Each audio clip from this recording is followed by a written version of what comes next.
faisait bien son Brière. En effet, le résultat, c'est le suivant, n'est-ce pas? C'était démontré impossible. Hein? Une grande majorité, les grandes ententes pour le problème du pays. Donc, alors, si vous êtes en condition pour les adhésions des électeurs et pour les adhésions parlementaires de réaliser une alternative gouvernementale, faites-la, n'est-ce pas? Bien sûr. Mais nous disons la même chose dans le sens que nous ne pouvons pas faire avec vous, mais nous cherchons des adhésions dans le terrain démocratique, surtout avec le Parti socialiste, une entente sans retourner ou sans même démoniser, n'est-ce pas, les formules passées, bien sûr, n'est-ce pas? Une entente sur base tout à fait nouvelle, n'est-ce pas, pour avoir une majorité homogène sur le problème.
Nous effectuons un sondage sur la campagne électorale. Oui, Est-ce que ça vous plairait de répondre à quelques petites questions là-dessus?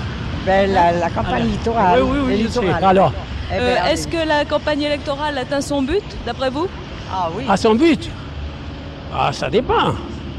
Elle est en plein boom. Elle a déjà commencé avant que ce soit l'heure de la commencer. Est-ce que vous pensez que la campagne électorale atteint son but? Ah ben j'espère. J'espère que on est européens, donc je trouve que ils le font pour le mieux. Est-ce que vous pensez que la campagne électorale atteint son but? Ça dépend quel est son but. Est-ce que vous pensez que la campagne électorale atteint son but? Ça, exactement, vous dire, je passe pas, moi. Non. Pas du tout, pourquoi? Parce que c'est un avis personnel. Hein. Je trouve qu'ils se disputent trop entre eux et finalement, nous on n'est pas concernés, hein, je trouve. Ils font trop ressortir leurs griefs par rapport à ce qu'ils devraient nous expliquer. Est-ce que la campagne électorale atteint son but, d'après vous? Moi je trouve que, de toute façon, tous les pays de l'Europe n'ont pas la même constitution, c'est-à-dire ils n'ont pas la même... Est-ce que vous pensez que la campagne électorale atteint son but? Oui. Mais est-ce que vous pensez que la campagne telle qu'elle est faite actuellement atteint son but? J'en ai pas encore eu l'occasion de la juger. Alors, vous savez, c'est peu valable. Ce que je pourrais vous dire, c'est je suis d'abord très âgée pour voir les choses d'une façon positive. Et il faut suivre son temps, quoi. Vous savez, l'Europe, pour moi, c'est très grand. Et on voulait savoir si vous pensez que la campagne électorale atteint son but. Vous voyez, il y a commence la campagne officiellement et pourquoi on pas voit des posters, oui. Oui. Vous pensez qu'elle atteint son but?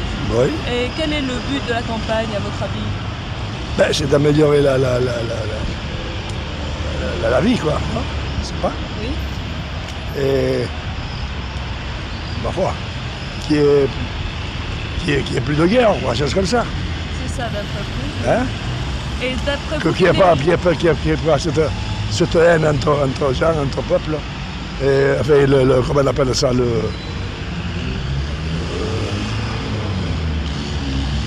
racisme. La campagne électorale, ce serait de faire de bonnes choses, de faire des choses valables. Mais comme il n'y a qu'une bande de crapules au gouvernement, qui pensent rien qu'à leur poche et à leur intérêt. Alors qu'est-ce que vous voulez qu'ils fassent? Ils s'en foutent plein les poches, ils bouffent, ils sortent, ils prêtent de l'argent aux pays étrangers, et puis la France, on est comme des cons. Voilà Et quel est le but final de cette campagne électorale d'après vous? Eh bien, aboutir à une Europe plus solide. Le but, c'est de trouver des députés français qui puissent défendre notre cause auprès des 9 partenaires. Alors, comment vous définiriez son but dans ce cas-là? Une entente entre tous les pays, quoi. Les pays européens. Qu'il y aurait plusieurs... comment je pourrais dire? Un ensemble, comme je dirais, un club de jeunesse, vous voyez? Ça serait tous ensemble, tout ça, qu'on pourrait visiter chaque pays avec une plus grande facilité.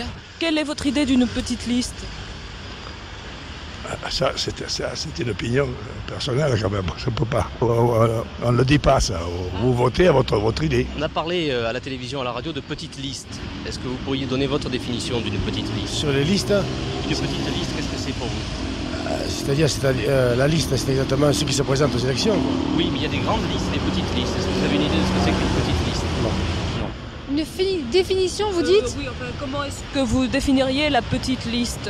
Comment je la définirais? Ou comment je la ressens? Oui, voilà. Ah je la ressens perdue, quoi. Enfin, on la discerne pas, je trouve. Hein? On voit que les 4 grands, en fait, quoi. Une petite liste, je peux pas vous dire. Les idées de la petite liste, vous savez, ils sont tellement nombreux dans les petites listes qu'on ne sait pas exactement ce qu'ils veulent. Vous comprenez? Il y a un peu de tout là-dedans. Vous croyez que les grandes listes savent mieux ce qu'elles veulent? Ah oui, je sais mieux, je sais très bien mieux que celles qui veulent et celles qui ne veulent pas. Parce que je sais qu'il y a des grandes listes qui ne valent pas la peine d'être consultées. Oui. Voilà. Quelle est votre définition d'une petite liste? D'une petite liste de quoi? Vous savez, il y a 4 grandes listes qui vont se présenter aux élections et il y a une 5e petite liste, dite petite liste. Vous savez, là-dessus, je me fie un petit peu au moment parce que je suis amnésique. Et si je suis amnésique, je perds tout de suite le fil, vous comprenez? Alors je ne peux pas prévoir avant de faire quelque chose, quoi. C'est pas possible. Prête de l'argent aux pays étrangers, et puis la France, on est comme des cons. Les partis politiques, c'est comme les pots de moutarde ou les représentations quelconques. Il n'y a que les gros qui vivent, et les petits, ils sont écrasés, ils sont rejetés, ils s'en foutent royalement. Ce qui compte, c'est qu'ils font la guerre, ils veulent le siège pour gagner le pognon, et puis c'est tout, hein. C'est toute une bande d'escrocs, hein, mais des escrocs patentés. Ils ont une patente d'escroquerie. Eux, ils ont le droit d'escroquer les gens. Et est-ce que vous croyez que les petites listes militent pour la même chose? Oh, ça dépend les meneurs.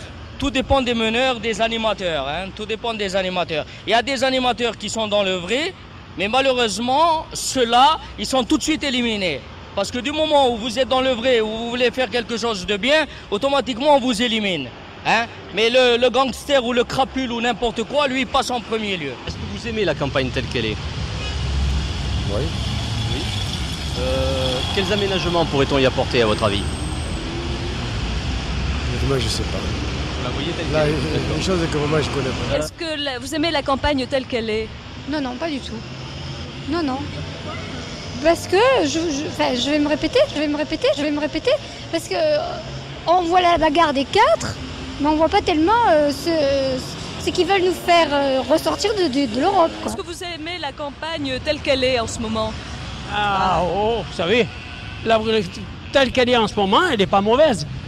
Elle n'est pas mauvaise parce qu'elle est correcte, elle est très bien.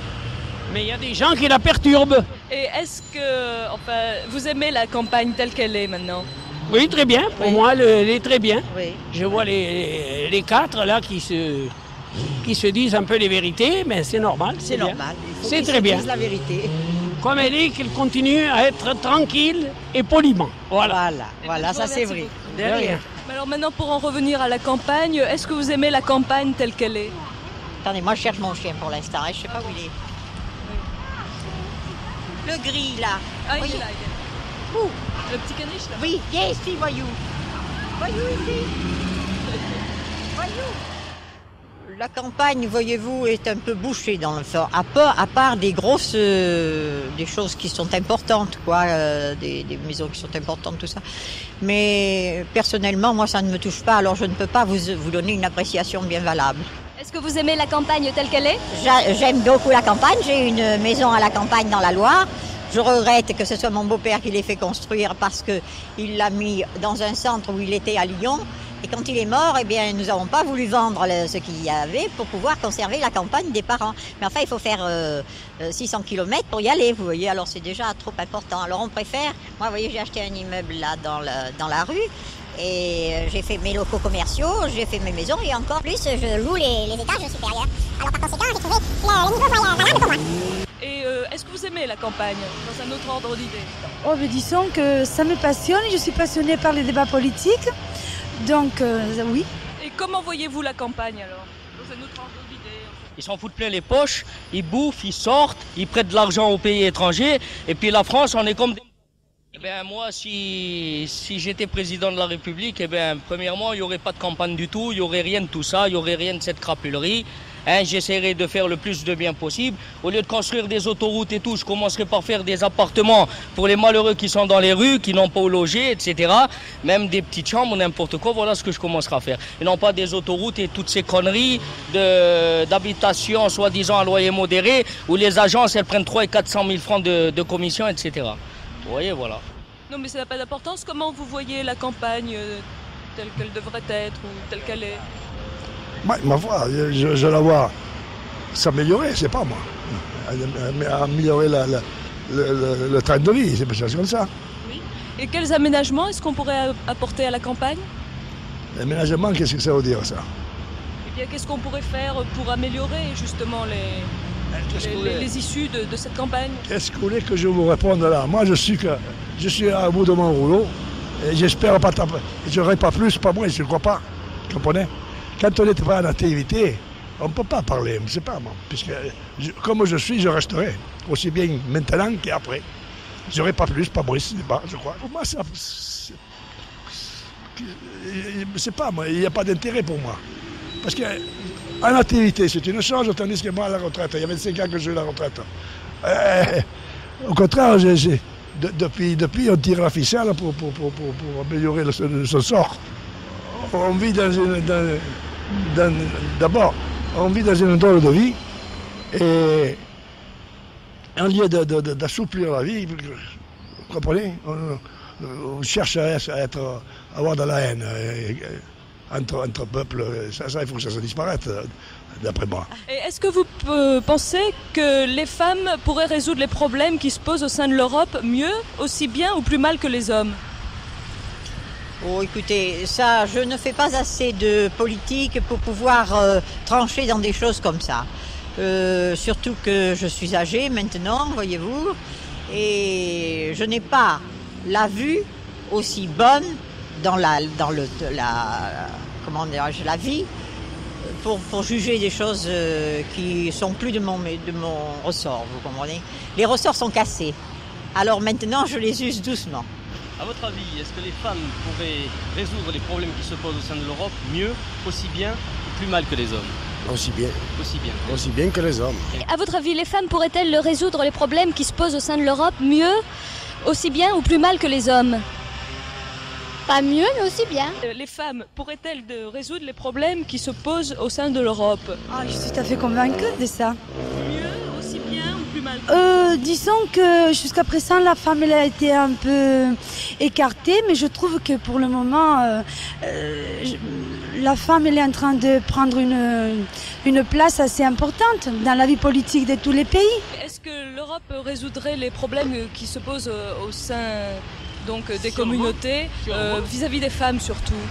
Oui, voilà. Oh, oui. Ça, oui. Je vous dis qu'il y a une entente entre tous, à savoir les 9, voilà. S'ils veulent s'entendre pour faire ce que vous désirez. Oui. Voilà. Ils s'en foutent plein les poches, ils bouffent, ils sortent, ils prêtent de l'argent aux pays étrangers, et puis la France, on bien, vous savez, l'Europe, il y a l'Europe d'il y a 50 ans et il y a l'Europe de maintenant. Hein, pour moi, c'est la fin des temps. Pour moi, on s'en va dans une guerre mondiale, si vous voulez, atomique. Et puis c'est terminé. Hein. Il n'y a plus d'Europe, il n'y a plus rien, il n'y a plus de quelque chose de valable. Si la France c'était quelque chose de valable il y a 50 ans ou 60 ans, où on prenait ce pays comme un exemple, maintenant c'est le pays le plus pourri du monde. Hein, et j'ai pas honte de le dire ni peur de le dire. Hein. Ils s'en foutent plein les poches, ils bouffent, ils sortent, ils prêtent de l'argent aux pays étrangers. Et puis la France... Pour Laurent Fabius, qui juge cette déclaration dénuée de tout fondement. Ce matin, ils ont vendu des produits régionaux. Cet après-midi, une conférence de presse. On ouvre sa radio, il y a Marchais et il y a Mitterrand. Le règlement, ça va. La réforme du traité de Rome, la réforme des mécanismes européens. Il s'agit en quelque sorte, a-t-il dit... Rien du tout.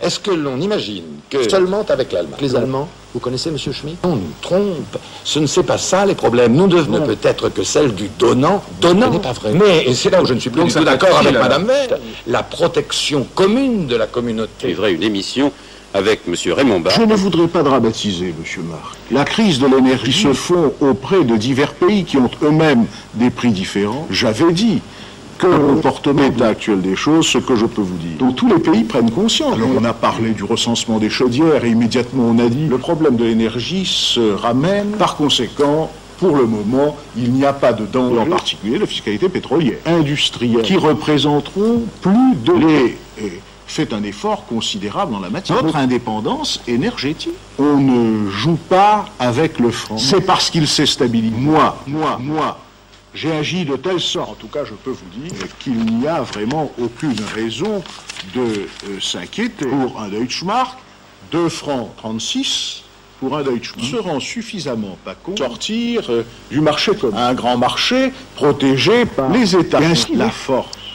C'est l'emploi. Et je vous démontrerai que la défense des intérêts de la France, lorsque j'étais ministre de l'Agriculture, la remise en cause du règlement bovin, je n'entrerai pas dans les détails. Mais il y a et tout d'un coup l'application nouvelle qui ne sont pas intéressantes. Ce qui est important, c'est de dire que depuis simplement en faisant payer le consommateur français, notre intention ferme de ne pas accepter n'importe quoi. Ne vous y trompez pas, ce n'est pas de la faiblesse. Parce que je suis en désaccord. Décidément, il y a une seule. Il a appliqué cette politique-là. Et nous allons l'utiliser d'une double manière. Et parce que vous étiez sans doute en camping, Enrico Berlinguer, tout comme moi-même, s'il n'y avait rien de commun, de grands partis, que la divergence réelle du Parlement européen, avec des propositions concrètes, nous agirons au Parlement l'intérêt des travailleurs. Parce que, quel que soit le talent, d'autant plus, n'oubliez pas, des élus sociaux-démocrates, ce qui sera capital, notre peuple, nous sommes pour la solidarité. Il ne faut pas les abuser du débat. Parce que si on veut rendre les choses claires pour les Français et les Français, nous parlez de cette expérience vécue. Vous avez l'air d'être réticents. On a commencé en disant, mais à Strasbourg, il ne jouait aucun rôle. Catherine Ney, vous savez ce que c'est que la secteur? Très insuffisant. Non, pas le nôtre. Le débat en général. À la fois sur les perspectives. Est-ce que le drame, justement, c'est pas conduit au démantèlement d'abord de notre production charbonnière? Preuve en est, une question n'est jamais posée. Or, vous savez qu'à Bruxelles, des grandes firmes multinationales de 7 millions de chômeurs, pile charbon, de l'acier, du transport, le textile, elle n'a pas été créée par hasard. Et ce qu'ils veulent aujourd'hui, dans tous les domaines, la politique sur l'indépendance et la souveraineté nationale. Là, pourquoi ça ne dépend pas de nous, de la région de Longwy, contre l'Europe des monopoles. Cette Europe-là, je m'excuse, j'en aurais terminé avec deux-uns, n'est-ce pas, n'ont pas encore permis, après qu'ils aient expulsé. C'est le mérite à la fois des syndicats. Nous disons, au nom des droits de l'homme, on ne peut pas laisser entrer une nouvelle main-d'œuvre. Je peux vous arrêter? Oui, disons que moi je suis espagnole, donc je suis tout à fait d'accord. J'étais un peu communiste, mais maintenant je sais pas. J'hésite à cause de ça, parce que je trouve que j'ai eu je sais pas, je m'excuse, mais je sais pas. Je trouve que les communistes ils auraient dû aider un peu à que l'Espagne, le Portugal et la Grèce soient dans l'Europe de marché commun. Parce qu'il faut que les succès soient partagés entre tous, que tous soient à égalité, que tous les partenaires profitent de la même égalité et qu'on fasse entrer dans le marché commun les pays qui veulent l'être. C'est vrai ça. C'est la Grèce, l'Italie et l'Espagne. La Grèce, l'Espagne et le Portugal. Et le Portugal, le pauvre. Et voilà. Non. Non, je vais pas. Non, moi, vous savez, si je pars en voyage, je pars seule, ou accompagnée par quelqu'un, mais les chiens, je les confie à quelqu'un qui peut les garder. Je pense qu'avant les animaux domestiques, il y a peut-être d'autres choses intéressantes. C'est-à-dire chacun plaide à sa faveur à lui. Hein. D'abord, on pourra connaître un peu les partis politiques extérieurs, tout ça. Des trucs qu'ils n'ont pas nous. C'est tout à fait différent, ça. Ça n'a rien à voir avec l'être humain.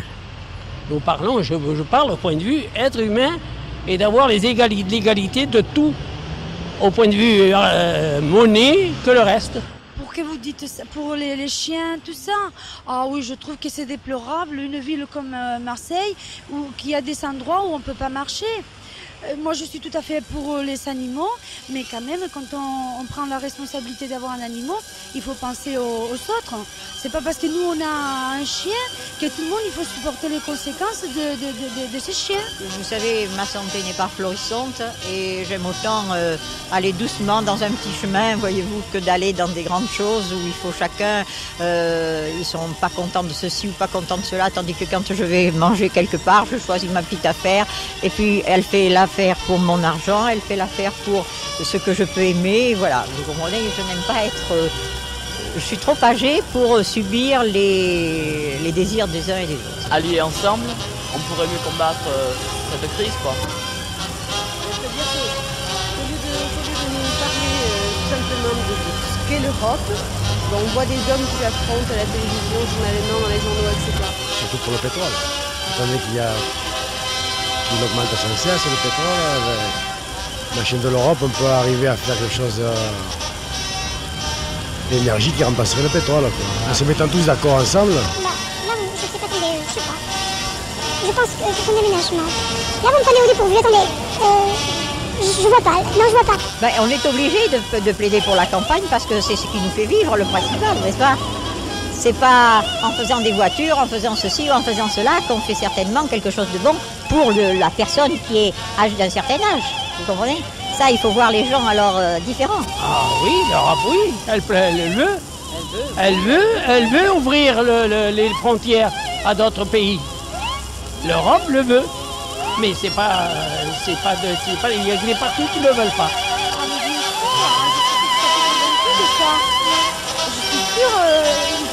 Il faut que l'Europe soit au niveau des autres pays, comme l'Amérique, comme la Russie. Ça ne sera jamais comme l'Amérique, parce que chaque pays d'Europe, il a sa culture, il a sa tout. Mais disons qu'il faut qu'il y ait une union pour arriver à être pareil que les autres pays. Vous faites de l'argent aux pays étrangers, et puis la France, on est comme des... Ce soit dangereux, mais je dis que les dangereux, c'est ceux qui la gouvernent, c'est ceux qui sont à la tête. Voilà les dangereux. Le pays par lui-même n'est pas dangereux, il n'y a pas de danger. Un pays ou une nation, il n'y a pas de danger. Ce qui est dangereux, c'est les meneurs, ceux qui mènent l'Europe. Et qui malheureusement, on aura beau parler, on aura beau faire des campagnes, on aura beau faire des sondages, on aura beau faire des manifestations, des pétitions, etc. C'est comme si quand on use sa salive, on parle en l'air, parce que rien ne changera, il y aura toujours des camps pour voter, pour donner les sièges, etc. Sur la campagne électorale, est-ce que vous voulez bien répondre à quelques petites questions? Excusez-moi monsieur, nous effectuons un sondage pour la campagne électorale. Je voudrais savoir si vous êtes... C'est pour un sondage. Excusez-moi madame, nous faisons un sondage sur la campagne électorale. Est-ce que vous voulez répondre à quelques... Non, franchement, merci. Vous savez, je pratique pas trop la politique parce que je trouve que ce sont tous des rigolos et pour connaître la vérité, c'est délicat. Au revoir. C'est déjà pas mal.